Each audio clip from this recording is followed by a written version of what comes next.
grato para mí estar con ustedes compartiendo esta presentación en donde vamos a referirnos sobre aspectos básicos relacionados con la quimioterapia, inmunoterapia e inhibidores de tirosina quinasa. Mi nombre es Ricardo Brujés Maya, yo soy especialista en oncología clínica, tengo una maestría en biología molecular del cáncer, trabajo en el Instituto Nacional de Cancerología y en el Centro Javeriano de Oncología, y pues trataremos en esta presentación de mostrar como temas grandes relacionados con estos pilares del tratamiento oncológico. Esto es como la temática de lo que vamos a comentar en el día de hoy. Entonces, pues vamos a hablar un poco de la perspectiva histórica, de cómo se han venido desarrollando estas diferentes alternativas de tratamiento en cáncer. Vamos a hablar de los principios de la quimioterapia y de los mecanismos de acción de algunos de los principales grupos terapéuticos relacionados con la quimioterapia. Vamos a hablar de lo que son los inhibidores de tirosina quinasa, vamos a hablar de los anticuerpos monoclonales y vamos a hablar de generalidades en el manejo o en el tratamiento relacionado con los principios de inmunoterapia. Entonces, para dar comienzo un poco a la presentación, vamos a hablar un poco de la perspectiva histórica. Mencionar que en 1940 el doctor Sidney Farber, que era un patólogo, empezó a hacer algunos estudios e informó que el ácido fólico tenía un efecto relacionado con la proliferación de células de rápido crecimiento, en particular de las leucemias en niños con leucemia linfoblástica. Y estas observaciones del doctor Sidney Farber llevaron a la producción de medicamentos relacionados con la inhibición del ácido fólico en todo lo que tiene que ver el metabolismo de las purinas y de las pirimidinas como bases que se forman y se estructuran o sirven para la estructuración del DNA. Entonces esto llevó al desarrollo de análogos del ácido fólico como fármacos contra el cáncer para inhibir el crecimiento y el metabolismo del folato. Entonces es una de las cosas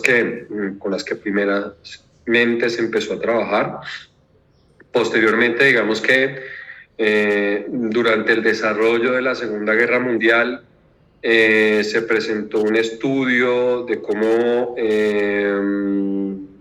algunos agentes que se utilizaron durante la Segunda Guerra Mundial, eventualmente, en particular algunos alquilantes, los que denominamos mostazas nitrogenadas, tenían un efecto aplaciante que se había observado en algunos soldados, incidente que hubo durante la Segunda Guerra Mundial, que estos soldados fueron atacados con este tipo de sustancias y se vio cómo producían aplasia. Esto fue posteriormente utilizado para el tratamiento de la enfermedad de Hodgkin, del linfosarcoma y de algunas leucemias. Y esta aplicación práctica de estos medicamentos o de este tipo de sustancias fue llevado a cabo por Louis Goodman y Alfred Hillman en 1946 y publicaron su primer reporte de cómo eventualmente este tipo de sustancias que se habían empleado en el manejo en la Segunda Guerra Mundial pudiesen tener una aplicabilidad ya no para destruir sino para curar. Y eventualmente fue el principio del manejo de los alquilantes como agentes de quimioterapia en la oncología. En 1974 se publicó en el Journal of Steroid Biochemistry and Molecular Biology cómo el tamoxifeno podía tener un impacto sobre el crecimiento de las células tumorales en ratones. Entonces, como vemos, como la primera aproximación terapéutica de un medicamento que ya no es quimioterapia, sino que eventualmente es un medicamento hormonal que nos va a llevar para controlar enfermedades como son el cáncer de mama. En 1994, Michael O'Reilly identifica dos de los inhibidores naturales de la angiogénesis, la angiostatina y la endostatina,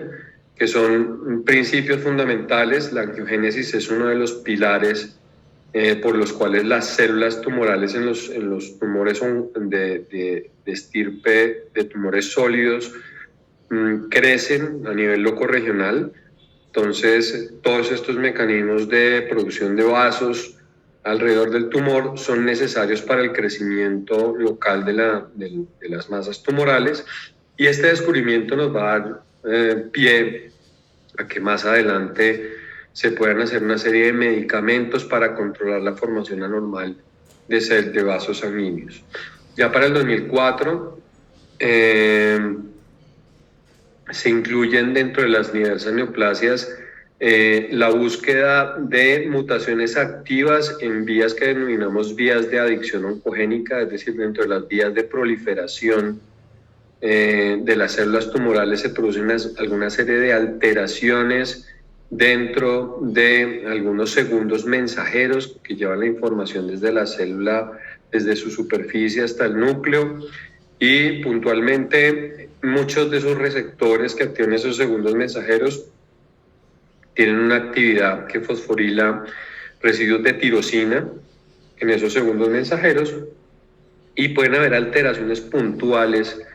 a nivel de estos receptores o alteraciones dentro de los mecanismos de esos segundos mensajeros que llevan a que se produzca una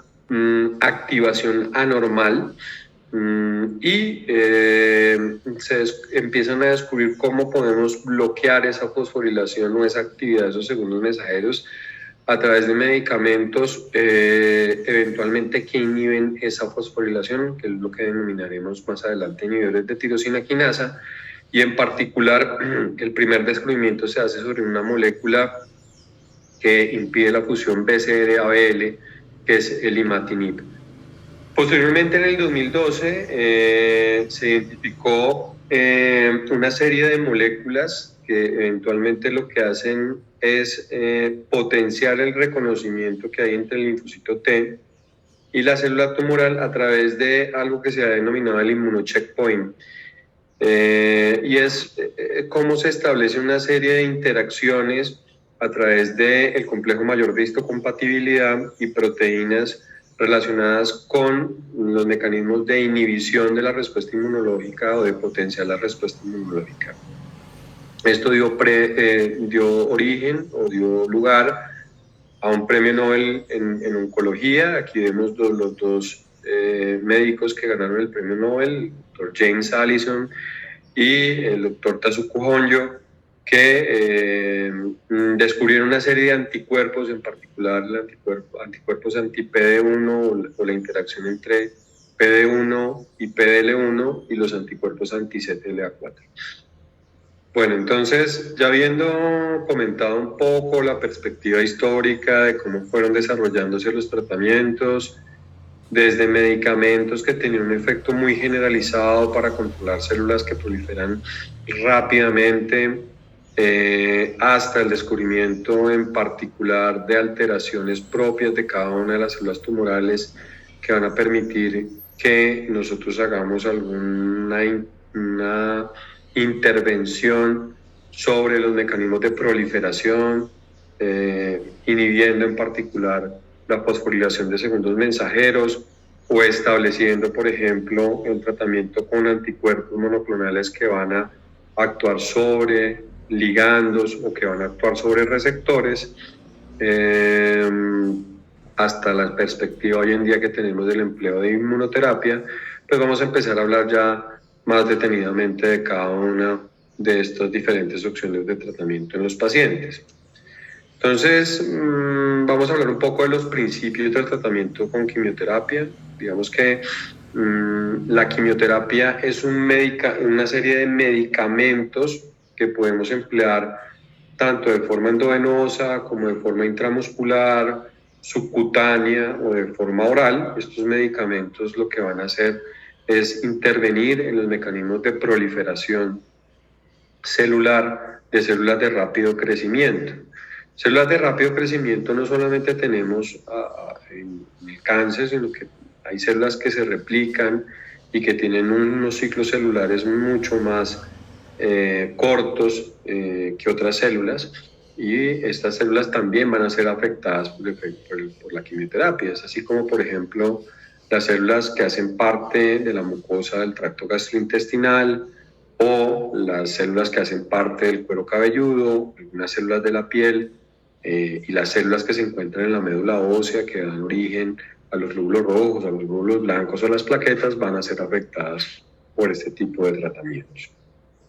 ¿Cómo empleamos la quimioterapia? La empleamos desde varios frentes en el manejo de los tumores sólidos. La podemos dar, por ejemplo, para el tratamiento de la enfermedad primaria, es decir, hay algunas series de patologías cuyo tratamiento fundamentalmente es la quimioterapia, y lo hacemos con la intención de curar estas enfermedades. Y hay algunas otras intervenciones que las podemos hacer desde el punto de vista de un tratamiento primario antes del control locorregional de una enfermedad, o de forma secundaria al manejo del control locorregional de una enfermedad, o lo podemos hacer también cuando la enfermedad ha hecho metástasis. Dentro de las enfermedades en las cuales el tratamiento principal es la quimioterapia con intención curativa, que es lo que le denominamos un tratamiento primario, tenemos las leucemias agudas, tanto la leucemia aguda mieloide como la leucemia aguda de tipo linfoide, los linfomas Hodgkin, el linfoma no Hodgkin, el mieloma múltiple, los tumores de células germinales, el tumor de Wilms y el linfoma Burkitt. Entonces, esta serie de enfermedades las podemos tratar con quimioterapia con intención curativa como enfoque primario del manejo de la enfermedad. Pero también ustedes habrán oído de lo que son los tratamientos neoadyuvantes, y es que eventualmente en algunas patologías nosotros hacemos un enfoque multimodal del manejo de la enfermedad. ¿A qué nos referimos con un enfoque multimodal? Nos referimos a que estos tratamientos se dan en el contexto de el manejo primario con una serie de intervenciones asociadas a la quimioterapia, pero también los pacientes pueden recibir cirugía como manejo complementario para el tratamiento de su enfermedad, y posteriormente a esto se puede hacer un tratamiento con radioterapia, y en algunas ocasiones tratamientos dirigidos a esas alteraciones particulares que hablábamos anteriormente, mutaciones puntuales o manipulación de la estimulación hormonal que pueden tener alguna serie de tumores. Entonces, cuando hablamos de neoadyuvancia, estamos hablando de todo tratamiento previo que se realiza al control quirúrgico de una enfermedad que tiene solamente un compromiso locorregional, es decir, que solamente está afectando al órgano donde se desarrolló la enfermedad y a los ganglios o al sistema linfático adyacente al órgano que está comprometido, y que damos ese tratamiento previo al procedimiento quirúrgico que se vaya a desarrollar para el control de la enfermedad. Este tratamiento lo podemos hacer con quimioterapia, lo podemos hacer con quimioterapia más anticuerpos monoclonales, o lo podemos incluso hacer con inhibidores de tirosina quinasa. ¿Cuál es la intención del tratamiento? La intención del tratamiento es preservar el órgano. Por ejemplo, en el caso del cáncer de mama, cuando tenemos tumores que eventualmente pudiésemos hacer que se reduzcan de tamaño para tratar de conservar la mama y evitar, por ejemplo, una mastectomía. En algunos casos nosotros podemos dar el tratamiento para preservar la estructura del órgano. También a veces tenemos tumores muy grandes que hacen que no sea operable el sitio por la magnitud y la extensión del tumor, entonces hacemos que el tumor con la quimioterapia reduzca de tamaño, y eso nos permita hacer un tumor que no era antes operable por la extensión del tumor, hacerlo resecable. Podemos hoy en día contemplar una cosa que se llama la respuesta patológica completa, y es que los tumores que eran clínicos, evidenciables, tanto por imágenes como por el examen, desaparezcan con el tratamiento, y desaparezcan cuando se opera al paciente, ya no veamos células tumorales, ni veamos residuos del tumor. Eso tiene en algunos tumores un impacto en que los pacientes puedan vivir mucho más tiempo o que la enfermedad demore mucho más tiempo en volver a aparecer. Y también, sobre todo lo hacemos, y una de las intenciones es tratar la enfermedad micrometastásica, es decir, esas pequeñas células que ya han empezado a diseminarse en todo el cuerpo y que no tendríamos ningún estudio para poderlas identificar hoy en día, pero que sabemos que en la mayoría de los tumores, por ejemplo, sólidos, de los tumores sólidos, hay enfermedad de células que empiezan a diseminarse en el cuerpo, que es lo que denominamos enfermedad micrometastásica a distancia, y que con esta quimioterapia pues afectamos el crecimiento de estas células, las inducimos a que entren en una apoptosis y eliminamos estas células del componente micrometastásico. Otro de los principios del tratamiento es la adyuvancia. Entonces, lo que pensamos en la adyuvancia es, o el tratamiento adyuvante se hace también en toda enfermedad locorregional o local, en la cual nosotros hemos hecho una intervención quirúrgica para controlar esa enfermedad que está localizada. ¿Sí? Y queremos dar después de ese tratamiento quirúrgico un manejo complementario al tratamiento quirúrgico para disminuir la posibilidad de una recaída metastásica o locorregional de la enfermedad. Entonces, también lo podemos hacer con quimioterapia, lo podemos hacer con anticuerpos monoclonales o con inhibidores de tirosina quinasa. ¿Cuál es la idea de estos tratamientos? Mejorar el tiempo libre de enfermedad oncológica, es decir, que vuelva nuevamente a aparecer la enfermedad una vez que hemos hecho el tratamiento locorregional de la misma, hacer que los pacientes con estas intervenciones mejoren su tiempo de supervivencia y de igual forma que con la neoadyuvancia mejorar el tiempo o mejorar o tratar la enfermedad micrometastásica que puede afectar estos tiempos de supervivencia libre de recaída de la enfermedad y de supervivencia. La quimioterapia neoadyuvante, como la quimioterapia adyuvante, tiene unos tiempos óptimos de empleo, y en esos tiempos óptimos de empleo, sobre todo en la adyuvancia, por lo general después de un manejo quirúrgico locorregional, nosotros tenemos que tratar a estos pacientes con quimioterapia, inmunoterapia o inhibidores de tirosina quinasa en un tiempo que no sea mayor a las 12 semanas para tener ese efecto importante en el control de la enfermedad. Es así como vemos acá que tenemos que coordinarnos con el grupo quirúrgico, con los grupos de radioterapia, para que estos tiempos sean los tiempos óptimos y el paciente no se pase de esa ventana donde va a ser efectivo el manejo complementario. El otro enfoque es el manejo de la enfermedad metastásica. Entonces, la pregunta es ¿por qué damos tratamiento en una enfermedad que ya ha hecho metástasis, en donde eventualmente en muchos casos no podemos asegurar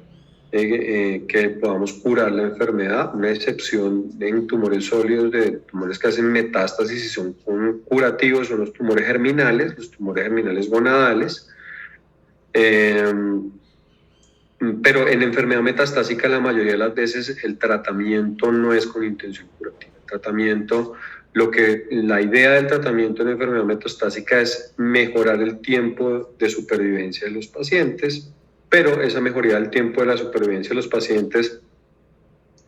normalmente se asocia también a una disminución de los síntomas asociados al sitio donde se encuentran las metástasis, es decir, nosotros podemos con el tratamiento estabilizar la enfermedad o hacer que la enfermedad reduzca de tamaño, y en la medida que reduce la enfermedad de tamaño, por ejemplo, cuando tenemos extensa enfermedad metastásica pulmonar, podemos hacer que no incremente la disnea en los pacientes, podemos hacer que si se estabiliza la enfermedad el paciente no pierda más peso, podemos evitar el riesgo de que un órgano se fracture, por ejemplo, cuando hay metástasis óseas, y esto nos va a llevar a que los pacientes mejoren la calidad de vida. Los tratamientos van inicialmente enlenteciendo o aminorando la tasa de proliferación de la enfermedad, y esto hace que la enfermedad progrese más lentamente en el tiempo y de esa forma mejorar la supervivencia. Entonces, esa es como la generalidades de lo que pretendemos nosotros en enfermedad metastásica. Hoy en día hemos impactado en mejorar esos tiempos cada vez más, y la idea probablemente en un futuro es que logremos tener unos tratamientos que logren cronificar la enfermedad en más largo plazo. ¿Cuáles son los medicamentos empleados en la quimioterapia? Digamos que hay varias formas de clasificarlo. Yo he traído esta que me ha parecido como sencilla y es clasificarlos en medicamentos antimetabolitos, agentes alquilantes, inhibidores de la mitosis, medicamentos que afectan una serie de enzimas necesarias dentro de la fase de síntesis del DNA, que son las topoisomerasas, que son una serie de enzimas que lo que hacen es evitar que esa doble cadena que se ha separado y que se ha desenrollado vuelva nuevamente a entorcharse sobre su eje. Y otra serie de medicamentos que se han denominado como antibióticos, inhibidores de proteasoma, ¿sí? Y dentro de ese grupo también pues ahora estarán otro tipo de medicamentos que no están en estos grandes grupos, pero pues digamos que en estos grupos principalmente tenemos en la mayoría. Entonces vamos a hablar de los alquilantes. Los fármacos alquilantes, pues digamos que lo que hacen es intercalarse dentro de esta estructura que es el DNA. Y lo que hacen es que crean una serie de enlaces cruzados al intercalarse. Aquí vemos como, por ejemplo, se pudiesen intercalar a nivel de las estructuras de guanina o de citosina o de tiamina, ¿sí? O de la relación de tiamina con guanina. En la medida en que se intercalan y producen estos enlaces cruzados dentro de la cadena o por fuera de la cadena, transfieren unos grupos que se denominan grupos alquilo, y esos grupos alquilo sobre todo tienen afinidad por los nucleótidos de guanina del ADN, y eso da como resultado una serie de formación de pares erróneos dentro del ADN que evita que se separen de forma apropiada las cadenas. Pueden producirse estos aductos en una sola parte de la cadena o en ambas partes de la cadena, y de esta forma alteran la síntesis del DNA, ¿sí? Aquí decimos que los enlaces pueden ser bifuncionales o producir, como les mencionaba anteriormente, aquí vemos cómo se puede producir dentro de una sola hebra o se pueden producir de forma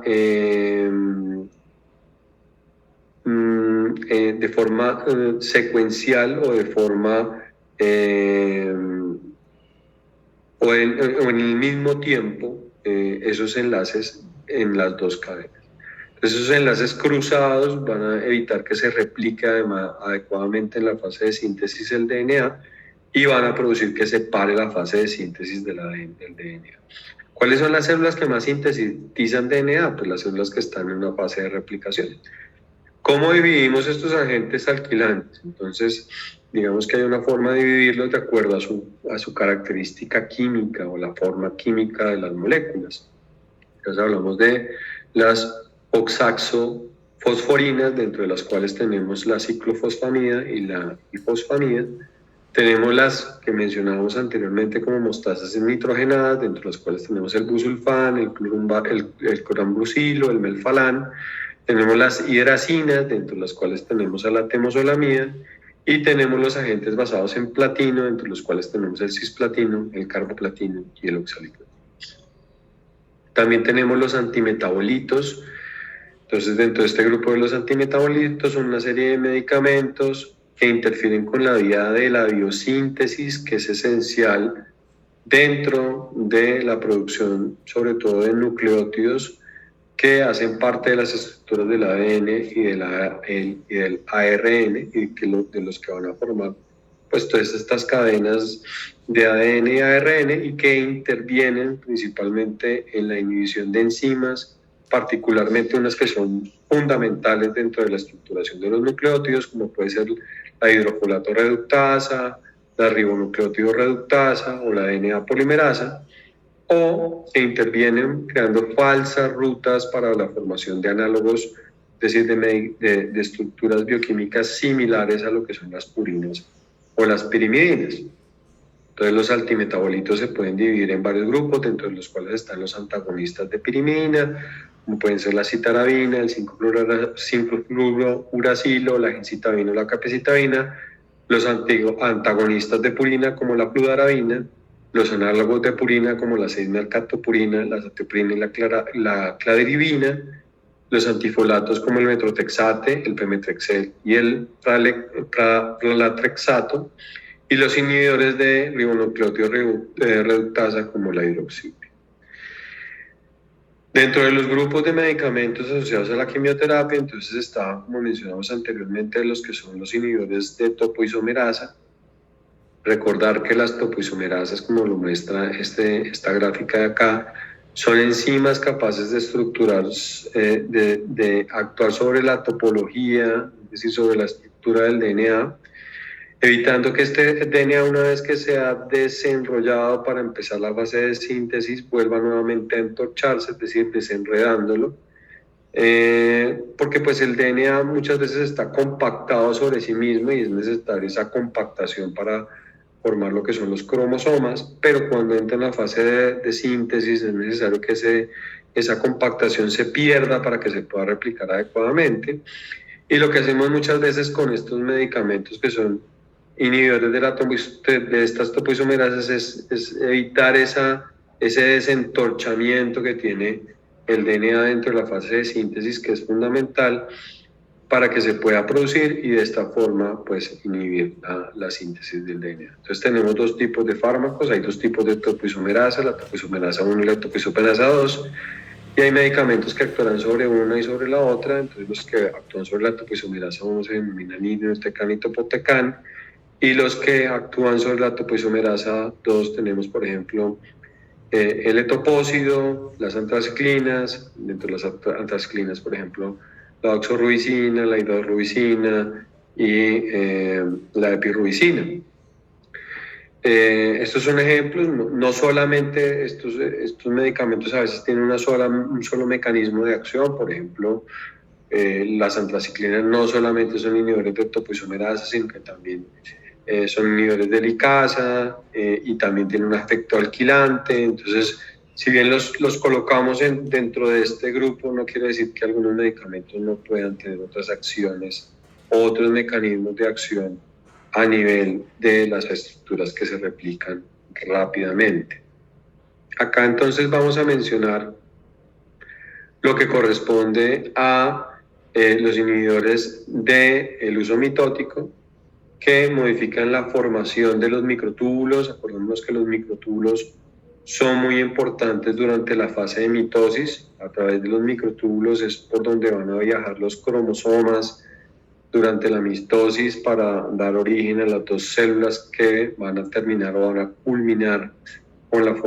formación de las células que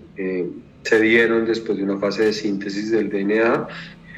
y de una estructuración compleja de toda la fase bioquímica, y que finalmente se da durante la fase de la metafase,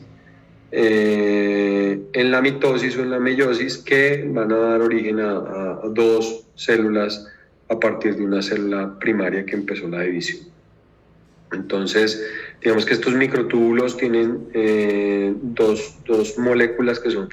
fundamentales, que son la alfa-tubulina y la beta-tubulina, y que la dimerización de esas proteínas es la que va a dar origen a estos túbulos. Entonces tenemos dos tipos de medicamentos, unos medicamentos que hacen que no se pueda ensamblar el microtúbulo, es decir, que no permiten que se dimerice, es decir, que se unan estas proteínas para ir ensamblando el microtúbulo y que se construya. Entonces estos medicamentos son los derivados de la vinca, y tenemos otro tipo de medicamentos que lo que hacen es que una vez que está ensamblada esta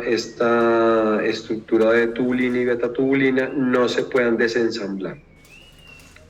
Los microtúbulos necesitan ser flexibles, es decir, necesitan tener una estructura que pueda estar ensamblándose y desensamblándose. Entonces, si lo volvemos una estructura rígida, digamos que afectamos toda la fase de migración del cromosoma y afectamos la mitosis, y es de esta forma como los taxanos, como son por ejemplo el paclitaxel o el docetaxel, pueden inhibir la mitosis. Entonces, aquí tenemos otro grupo de medicamentos que también intervienen dentro de los mecanismos asociados a la fase de división celular. Hemos tratado de clasificar a veces los medicamentos de acuerdo a cómo intervienen en el ciclo celular. Entonces hablamos de que algunos medicamentos son ciclo específicos y otros medicamentos no son ciclo específicos. Sí, y es que pueden actuar en algunas fases del ciclo celular. Entonces habíamos hablado, por ejemplo, cómo para la síntesis del DNA, los que son los antimetabolitos como el 5-fluoracilo, el metrotexate o la gencitabina, pues digamos que si no tenemos todo lo que son los nucleótidos, pues no podemos empezar la fase de síntesis, no tenemos los mecanismos o los sustratos para empezar la fase de síntesis. Ya habíamos hablado, por ejemplo, cómo los alquilantes como el cisplatino pueden producir aductos, sobre todo sobre los enlaces de guanina, que eventualmente van a intervenir en la fase de síntesis del DNA. Pero habíamos mencionado también que algunos medicamentos pueden ser y son cruciales dentro de cómo se desentorcha ese DNA y cómo eventualmente es necesario que se desentorche para que se pueda completar la fase de síntesis. Y hablamos que, por ejemplo, el irinotecan, ¿sí?, que son medicamentos antitopoisomerasa, o el etoposide, que también es un medicamento antitopoisomerasa, pueden evitar que se pase de la fase de síntesis a la fase GAP2, que es necesaria para que podamos entrar posteriormente a una fase de mitosis. Y que habíamos hablado también que hay medicamentos que son específicos de esa fase de mitosis, sobre todo en la estructuración de los microtúbulos, para que se pueda hacer la migración de los cromosomas y dar origen a las dos células hijas que van a partir de una célula primaria, y como los taxanos y los derivados de la vinca pueden actuar en esa fase de mitosis. Hay una serie de medicamentos que hemos denominado nuevos, que son inhibidores de las ciclinas. Las ciclinas son una serie de enzimas que son fundamentales para todos los procesos que dan pie a que se pueda pasar de una fase CAP1, una fase previa a la fase de síntesis. Particularmente estos inhibidores de ciclina intervienen dentro de unas enzimas que se llaman las fosfatasas dependientes de ciclina, que son la CDK4, la CDK6, que fosforilan la ciclina D. Y digamos que esas serie de fosforilaciones que se dan, o inhibiciones de las fosforilaciones que tenemos a través de estos inhibidores de ciclinas, van a llevar a que se bloquee un punto de control que tiene que ver con la proteína del retinoblastoma y su relación con un factor transcripcional que es el factor E2F. Y cuando se inhibe o cuando se fosforila eventualmente, o se inhibe la fosforilación mejor de la proteína del retinoblastoma, se va a dar lugar a que se pueda este factor de transcripción E2F liberar y producir que se entre a la fase de síntesis. Entonces, estos inhibidores de ciclina cada vez son más importantes, por ejemplo, en el tratamiento del cáncer de mama. Y tenemos inhibidores específicos del ciclo, como son el dinaciclib, que intervienen ya una vez establecida toda la fase del ciclo celular en inhibir que se produzca, una vez presentada la mitosis, la fase de estructuración de las células hijas. Entonces, aquí simplemente mencionar nuevamente cómo se estructuran las diferentes formas de tratamiento. Entonces tenemos medicamentos que son antimetabolitos, antitopoisomerasas, tenemos por ejemplo medicamentos que inhiben los microtúbulos y los podemos clasificar de esta forma, pero ya tenemos también medicamentos que pueden ser más específicos de ciclo dentro de la síntesis, que están en la fase de estudio, sobre todo que tienen que ver o que pueden tener también acción dentro de los mecanismos de reparación del DNA, sobre todo relacionadas con enzimas que tienen que ver con un mecanismo de reparación que se llama los mecanismos de reparación por recombinación homóloga, ¿sí? O pan-inhibidores del ciclo o de los CDKs, como puede ser el dinaciclib, que no solamente interviene dentro de la parte del paso de G1 a S, sino que también pueden intervenir en la parte de G2 a M o incluso dentro de la misma fase de mitosis. Y medicamentos dentro del ensamblaje de los microtúbulos, y aquí vemos que hay nuevas moléculas que pueden intervenir dentro de ese ensamblaje de los microtúbulos, como por ejemplo el rigosertib o el volasertib. ¿Por qué utilizamos la quimioterapia a veces semanalmente, otras veces la utilizamos cada 21 días, otras veces la utilizamos cada 15 días? Depende un poco de la cinética de crecimiento de las células tumorales. Digamos que las células tumorales tienen unas tasas de crecimiento, y esas tasas de crecimiento se dan más o menos en el logaritmo de 10 a la 3 células tumorales. Entonces, cuando logramos que haya más o menos 10 a la 3 células tumorales, empiezan a estructurarse una serie de volumen tumoral que va a dar origen al crecimiento de una masa. De tal forma que cuando tenemos un volumen que está aproximadamente entre 10 a la 6 y 10 a la 12 células tumorales, empezamos a ver un rápido crecimiento, un crecimiento que empieza a ser cada vez más en una curva ascendente tangencial